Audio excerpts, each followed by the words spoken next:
नौ दिन लगे 9 बरस परी रे जगतर नाथ तुमे जाओ जेबे मंदिर छाड़ी अपेक्षार अंत घटिला आजी। तीन रथे जगा बलिया भौणी हलदी मुखी माउसी मार पोड़ पिठा सह बाहुड़ जाते आज आसबे फेरी भावरे भकत आज रही चाहीं आसब पुरुणा दिन पुणी घंटा घंटी पूरब श्रीक्षेत्र भूई। सतरे एकथा सत सबु भूईरे श्रीक्षेत्र भूईर बास्ना नहीं हेले एकथा भी सत जोठारे जगार चिन्ह अच्छी सेठी सबु किछि विचित्र।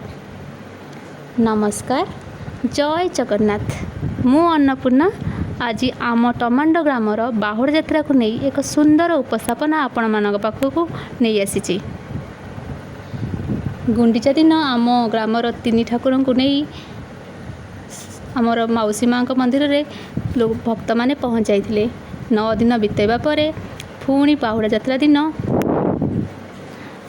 भक्त बत्सल एकाठी होई पहंडी विजय करी प्रथमे श्री बलभद्र परे हलदीमुखी माता सुभद्रा तापरे भावर ठाकुर श्री जगन्नाथ को आनी रथरे बसाइले। पूजा अर्चना पर आमर रथ टଣା आरंभ होला। प्रथमे श्री बलभद्र रथ, द्वितीय रे आसुची आमर माता सुभद्रा रथ। माँ माने अति भक्तिर सह रथ को आग को नहीं जाउछंती। शेष रे आसिले आमर जगतर नाथ श्री जगन्नाथ।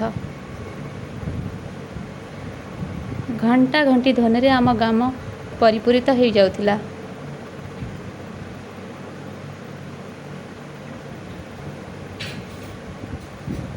आमर ग्रामर समस्ते लोक एकाठी होइतिले, कहा मनरे कौन सी भाव अभिमान नथिला।